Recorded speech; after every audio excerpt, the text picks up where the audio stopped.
In this episode of Carpe Diem, COVID-19 has had a huge impact the world over.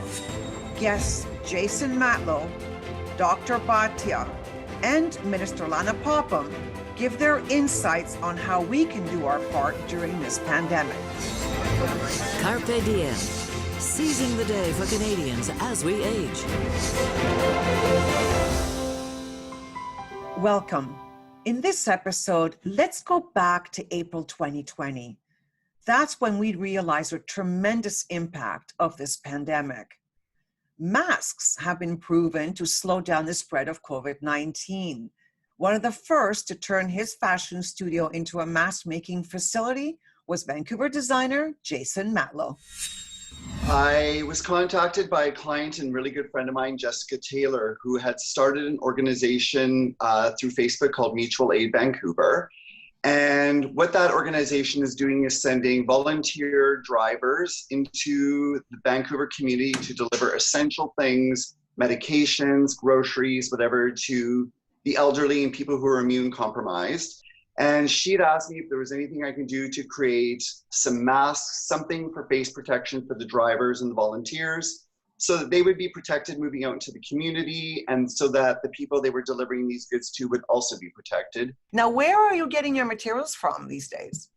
The problem I'm having now is I've been in a standstill for a week because I'm waiting for supplies to drop. I need bias tape and various things, so I've been ordering online, and just deliveries have been a little bit slow, unfortunately. But as soon as things land to early next week, I plan to rev back up and just produce as many of these as possible. The goal is to do another 25 so the drivers at Mutual Aid Vancouver are covered. Then we're going to just start to produce these and deliver them out to people in the community.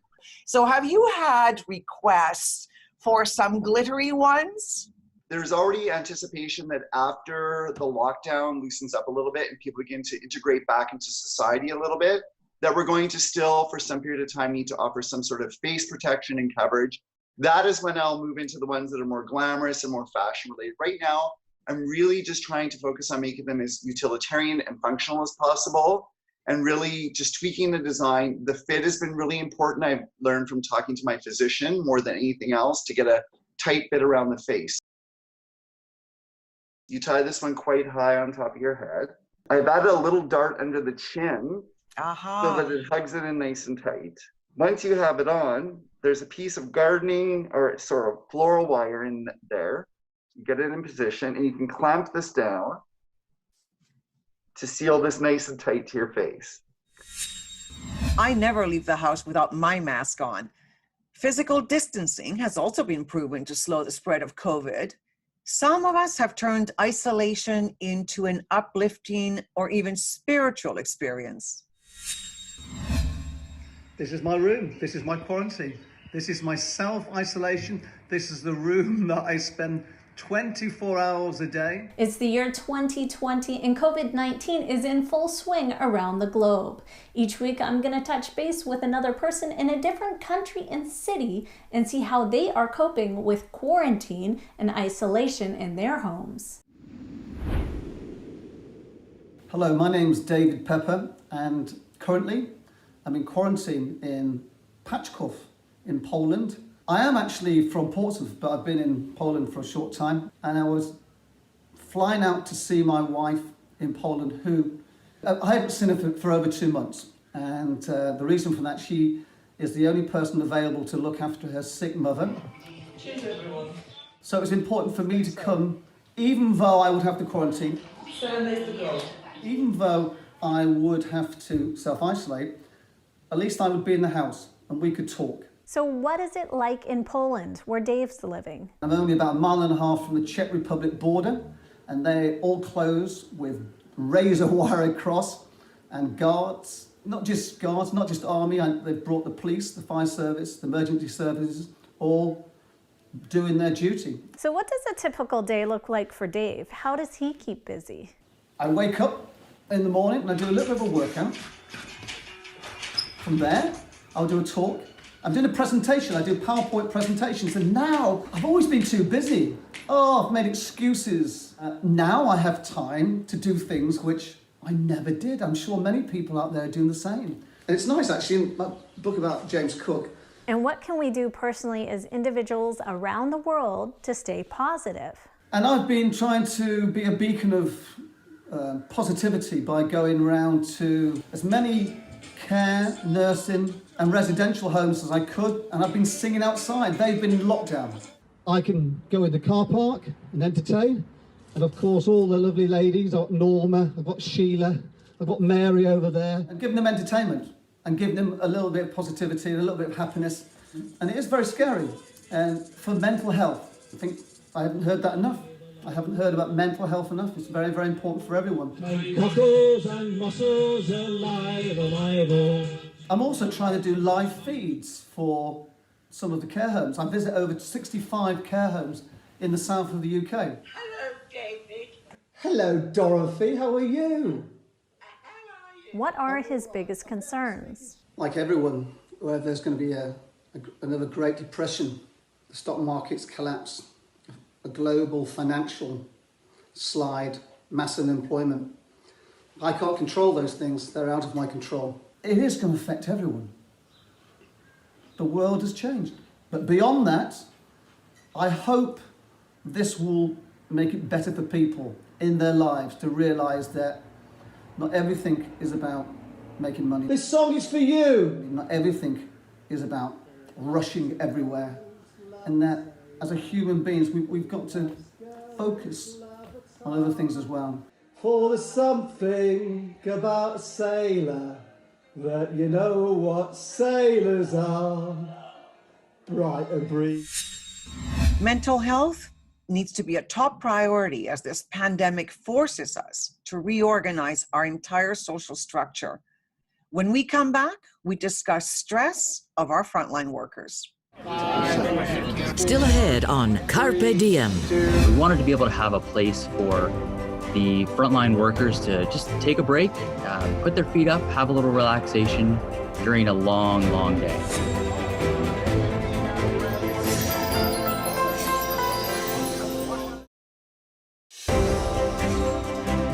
Carpe Diem. Seizing the day for Canadians as we age. Welcome back. During the early days of COVID in North America, New York was hit hard. I reached out to clinical psychologist Dr. Bhatia to find out how she and her colleagues were doing in New Jersey. How are you doing and how's your community doing? Carmen, it is exploding in New Jersey right now. We are hoping that it would peak in another week or so. So we are pretty overwhelmed. We are very overwhelmed. And so are my friends who are in the healthcare at this moment. We are seeing some of our patients dying. We are trying to save lives the best that we can. We're supporting each other. My family is very supportive and full. We are, I would say psychologically, we are very robotic at this moment. We are going through the process in a very almost desensitized way because we are in the middle of the storm. Dr. Bhatia, I've heard Governor Cuomo use the phrase New York tough. That exemplifies that unity in community. Do you feel New York tough? I think so. I think so. I have never given that kind of label to myself, but I think I'm tough. One thing that I know is I will prevail, and I firmly believe in mind over matter more at this time than I did in the past. Would we come out of this together? Yes, we will. That is what I keep saying to myself and anyone, and many people are reaching out to me. How do I deal with it? And I would say, you need to do this, this, this. And then I will repeat, you need to do this, this, this. So a lot of grounding of our emotion is very important. I think, Dr. Bhatia, that you have given us some good tips. Now, in closing, to Canada, what would you say to all ages that are watching? What would be your final words to Canadians as we say goodbye for this interview? Stay safe. Dr. Bhatia, you stay safe, and thank you so much for taking time, and a big giant hug to all your friends and family in New York. Thank you to you too, Carmen. Thank you. Since that interview, Dr. Bhatia contracted and luckily recovered from COVID-19. And I'm sure that her positive attitude helped in her recovery. We'll be right back, but first, a furniture company gives back. Many hospital staff across Canada are currently working long hours and extra shifts to keep up with the pandemic. As such, a British Columbia-based furniture store is helping out by providing frontline workers with a little comfort during COVID. In the Greater Vancouver area, there are two brothers, Tim and Gerald, who own the 4 Lazy Boy stores. They've owned them for over 20 years now. Joseph, tell me about yourself. How are you coping? You have family out in New York. Yes, I've got family that are, my family's up and down the eastern seaboard. My parents they're right in the thick of it. But I live here in Vancouver with my wife and kids. Well, I think we really had a chance to reflect on what's important and really kind of slow down a little bit and take a look at life and what we want out of it. Well, it's fantastic that you're giving back. Now, you've been very busy. We've seen that delivery truck out and about visiting local hospitals. Yes, we've donated to 4 hospitals that are in our area here, and one of our core values is to stay connected. And part of staying connected is to be community builders. So it's important for us to give back. We've heard a lot of stories about masks being sewn and respirators being made. We don't know how to do any of that, but we do provide some great furniture, and we wanted to be able to have a place for the frontline workers to just take a break, put their feet up, have a little relaxation during a long, long day. I had the opportunity to be in Langley the day that the 2 chairs were delivered to the Langley Memorial, and the applause that we got, they kept saying thank you to us. We kept saying thank you to them. Lazy Boy is just one example of businesses reaching out to help out during COVID.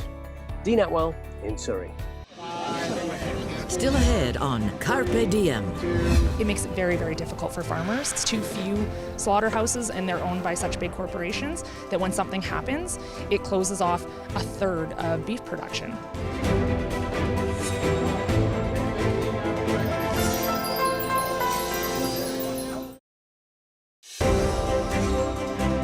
Carpe Diem.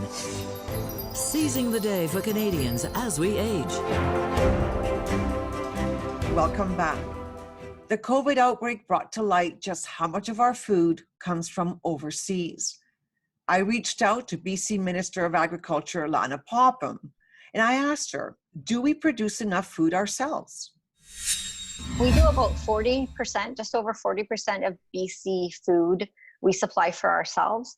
The rest we import from places like California and Mexico.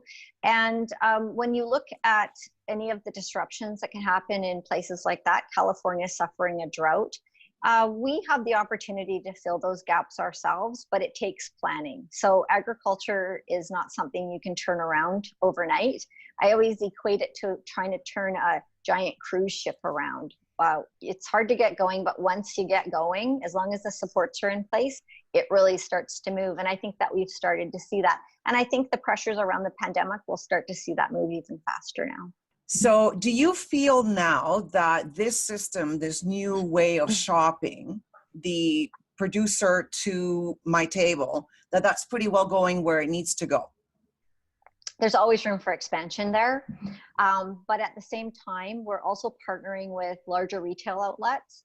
And we're making Buy BC partnerships with them. And so not everybody can get to a farmer's market, and they depend on their local grocer for their supplies. And so what we've done is we've partnered and made the labeling very clear what products are coming from British Columbia. So again, it's the Buy BC logo. And retailers like Safeway and Thrifties, Save on Foods is coming online. They will have these displays that show consumers and make it very easy for them to choose. You know, it's interesting because we all have the idea that spring and summer and fall are the bounties for agriculture. But really, we do a lot of processing and a lot of putting away for the winter. And that includes our apple growers who grow tons of apples in the Okanagan, and they store over the winter. So you can really eat a variety, probably more than any of us would really imagine, a variety of BC products right through the entire year. We should always make every effort to buy locally produced food.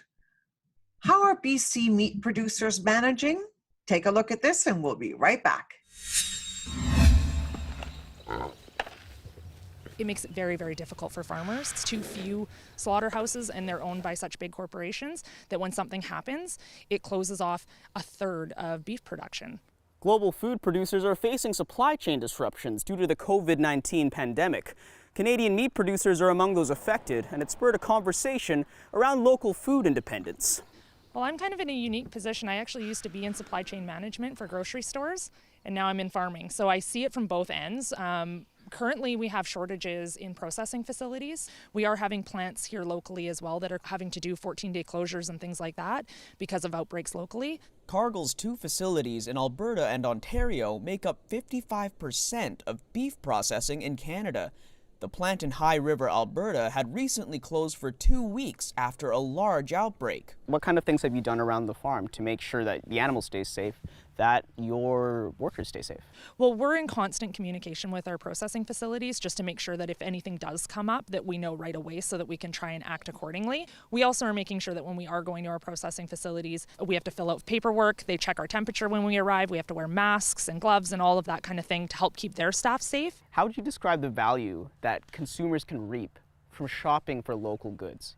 Well, you get more food security. Like we see at the grocery stores, they're limiting the number of packages of eggs or chicken breasts. And when you're finding local farms that you can partner up with and support, oftentimes you're able to somewhat skip some of those issues. Because most of what we source is local, we haven't really seen the supply chain issue. We buy direct a lot, so there is no middleman. We're not bringing stuff in over borders. Like, I know I can still access food. Producers like Central Park are among many other farms who have changed the way that they feed their community. For Carpe Diem, I'm Kier Junos. Still ahead on Carpe Diem. What it's all about, right? This is what all the noise is about. All the frenzy. That little guy right there. You're gonna have breakfast straight up.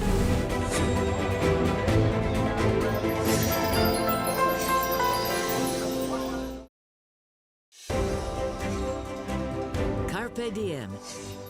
Seizing the day for Canadians as we age. Welcome back. Now, just for fun, I want to take you spot prawn fishing. I had the best day on the water, and you know, it was as if the world's problems were far, far away. Here's a special one. Look at this.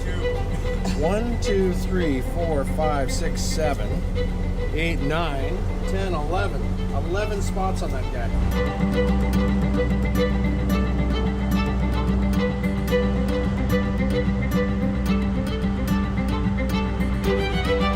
Today, we're here off the beautiful BC coast with Organic Ocean to learn a bit more about spot prawns. Joining me is my colleague and videographer, Dean Atwell.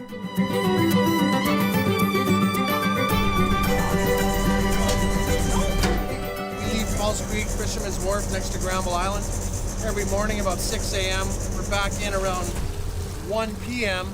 with hopefully a load of big, beautiful spot prawns. And what's super cool is a lot of the restaurants we supply these prawns to, you know, they're 10 minutes from the dock. So they can actually tell their customers with a straight face, the prawns we're eating at dinner were in the ocean 3-4 hours before that. And that's pretty cool. That's a proper jumbo-sized prawn. Proper.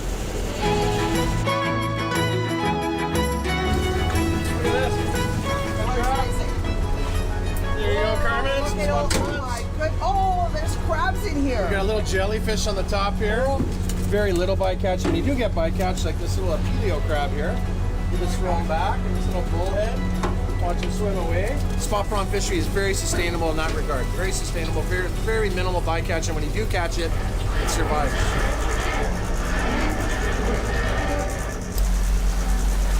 They start out as males and transition to females over the course of their lifespan. So when you start to pick up more males, that means the spot's getting younger and you need to close it down.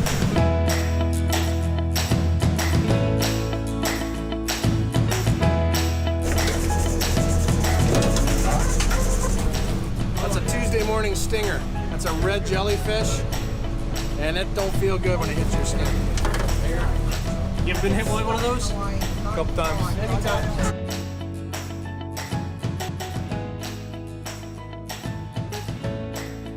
Basically, all of his muscles are down in here. That's the part where you're eating. That's all the flesh is. Yeah. And so if you grab their heads.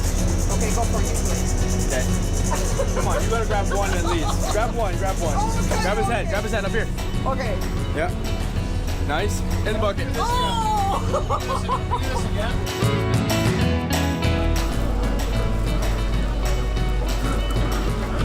This is what it's all about, right? This is what all the noise is about. All the frenzy. That little guy right there. You're gonna have breakfast. Eat it raw? Straight up. Okay. I can taste the ocean in there. It's so sweet. I've never had that before. That's a first. I would do it again. Captain Steve, I would do that again. I'm definitely going back to sea as soon as I can. This is Carpe Diem's 48th episode and the end of season 2, so I'd like to thank every guest that has been with us. I'm very much looking forward to returning with season 3. Until then, stay calm and zoomer on. Or as our Carpe president Moses Neimer always says, the best way to keep going is to keep going. So, Carpe Diem and seize your day.